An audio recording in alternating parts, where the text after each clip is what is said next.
मेरे पति राजेश एक प्राइवेट कंपनी में अकाउंटेंट थे। उनकी पगार अच्छी थी, फिर भी हम लोग भारी कर्जे से दबे हुए थे। शेयर मार्केट में राजेश ने बार बार घाटा उठाया, पर बहुत अमीर बनने की धुन के चलते इस लत ने अब तक उनका पीछा नहीं छोड़ा था। मैंने अपनी सहेली प्रियांशी से कहीं नौकरी के लिए कहा। वह एक कंपनी में नौकरी करती थी। एक दिन वह मुझे लेकर अपनी कंपनी गई। वहाँ उसने मेरी मुलाकात अपने बॉस सुधीर से कराई। सुधीर के सिफारिश पर मुझे नौकरी जरूर मिल जाएगी, ऐसा आश्वासन देकर प्रियांशी मुझे उनके पास लाई थी।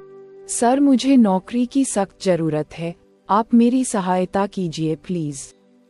ये प्रार्थना करते हुए मेरी आंखों में एकाएक आंसू छलक आए। मेरी खूबसूरती से सुधीर बहुत प्रभावित हुआ।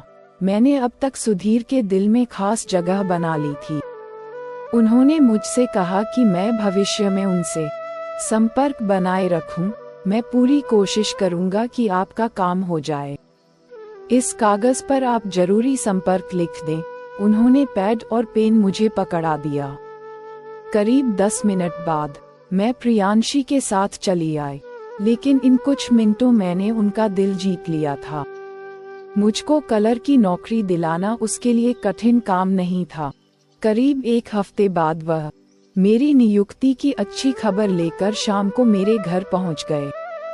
वहां मैंने उनकी मुलाकात अपने पति संजीव, सास व 5 वर्षीय बेटे रमन से कराई। मेरी नियुक्ति की खबर सुन घर का माहौल खुशी से भर गया। मेरे घर की हर चीज इस बात की तरफ इशारा कर रही थी कि हम लोग आर्थिक रूप से संपन्न नहीं थे। मेरे पति बातनी किस्म का इंसान था। उनकी बातों से उन्हें भी मालूम हो गया कि उसकी स्टॉक मार्केट में बहुत दिलचस्पी थी। कुछ देर बाद राजेश मुंह मीठा कराने के लिए बाजार मिठाई लेने चला गया। सुधीर ने आग्रह करके मुझको अपने सामने बैठा लिया। सर, आपकी कृपा से मुझे नौकरी मिली है और मैं आपका यह एहसान कभी नहीं भूलूंगी। अब 2 वक्त की रोटी और रमन की पढ़ाई का खर्च मैं अपने बूते पर उठा सकूंगी। मेरी बड़ी बड़ी आंखों में सुधीर के लिए सम्मान के भाव उसे साफ नजर आए। तुम्हें नौकरी दिलाने वाली बात अब खत्म हुई। इसके बाद तुमने मुझे धन्यवाद कहा तो मैं फौरन उठकर चला जाऊंगा। सुधीर ने अपनी आवाज को नाटकीय रूप से सख्त किया, पर उसके होठों पर मुस्कुराहट बनी रही। अब नहीं दूंगी धन्यवाद सर, मैं मुस्कुराई और फिर उठकर रसोई की ओर चली गई।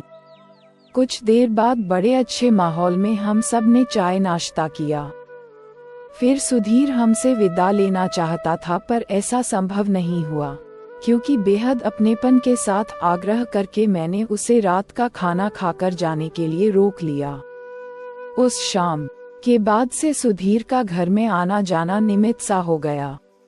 कुछ दिनों के बाद रमन के जन्मदिन की पार्टी में वे शामिल हुए।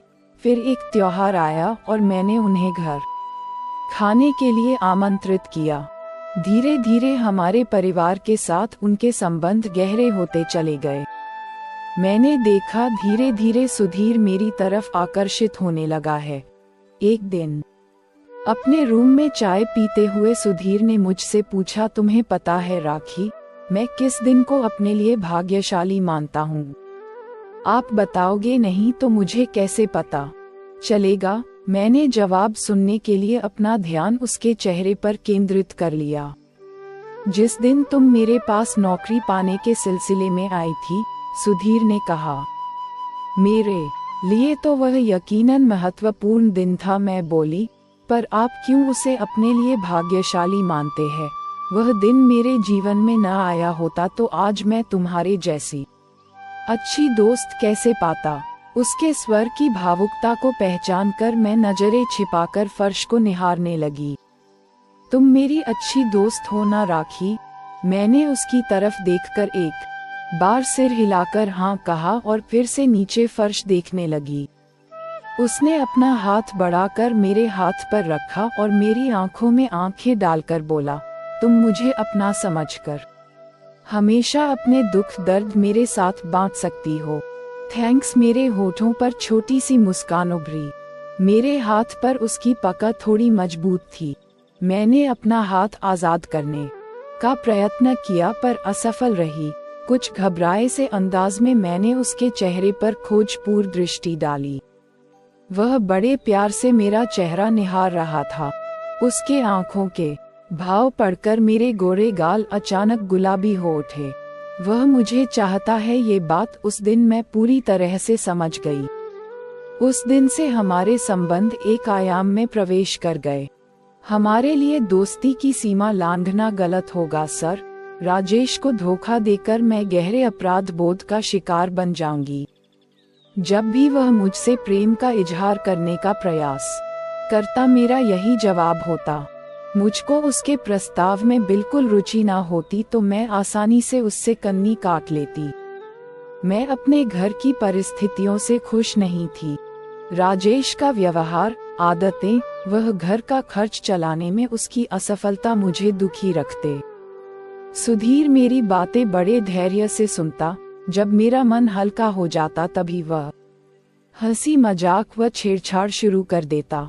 मेरे जन्मदिन से एक दिन पहले उसने जिद करके मुझसे अपने घर चलने का प्रस्ताव रखा और कहा, अपने हाथों से मैंने तुम्हारे लिए खीर बनाई है, अगर तुम मेरे यहाँ चलने से इनकार करोगी तो मैं नाराज हो जाऊंगा।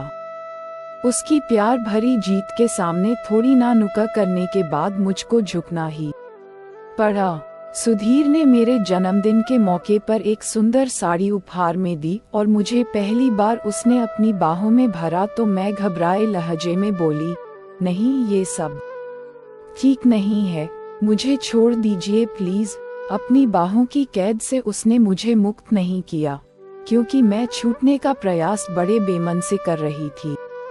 मेरे मादक जिस्म का नशा उस पर कुछ इस तरह हावी था कि उसने मेरे कानों और गर्दन को गर्म सांसें छोड़ते हुए चूम लिया। मैंने झुरझरी के साथ सिसकारी ली, मुंह से नाना करती रही, पर उसके साथ और ज्यादा मजबूती से मैं लिपट भी गई। मुझको गोद में उठाकर वहां बेडरूम में ले आया। वहां उसके आगोश में बनते ही मैंने सब तरह का विरोध समाप्त कर समर्पण कर दिया। वह मेरे बदन को चूमने लगा और मैं भी उसके गालों को चूमने लगी। हम दोनों के अंदर उठे उत्तेजना के तूफान के थमने के बाद भी हम देर तक निढाल होकर एक दूसरे से लिपट कर लेटे रहे। कुछ देर बाद मेरे सिसकने की आवाज सुनकर वह चौंका। मेरी आंखों से आंसू बहते देख वह प्यार से मेरे चेहरे को चूमने लगा। मेरी सिसकियां कुछ देर बाद थमी तो उसने पूछा, क्या तुम मुझसे नाराज हो?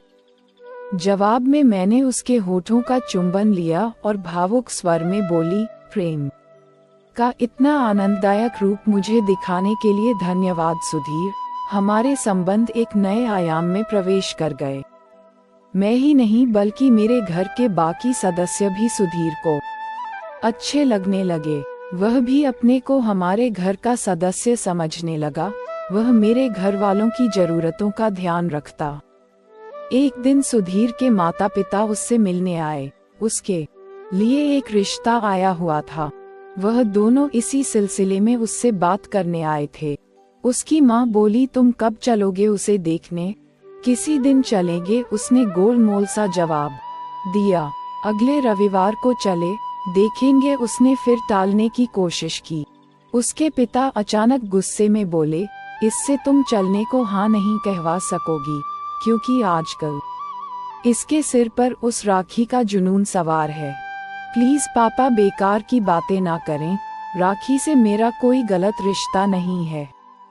वह नाराज हो उठा। अपने बाप से झूठ मत बोलो सुधीर, यहाँ क्या चल रहा है? इसकी रिपोर्ट मुझ तक पहुँचती रहती है। लोगों की गलत व झूठी बातों पर आप दोनों को ध्यान नहीं देना चाहिए। उसकी माँ ने पिताजी को चुप कराकर उसे समझाया, सुधीर सारी कॉलोनी राखी और तुम्हारे बारे में उल्टी सीधी बातें कर रही है। उसका यहाँ आना जाना बंद करो बेटा, नहीं तो तुम्हारा कहीं रिश्ता होने में बड़ा झंझट होगा। माँ, किसी से मिलना जुलना गुनाह है क्या? मेरी जान पहचान और बोलचाल सिर्फ राखी से ही नहीं, मैं उसके पति और उसकी सास से भी खूब हंसता बोलता हूँ।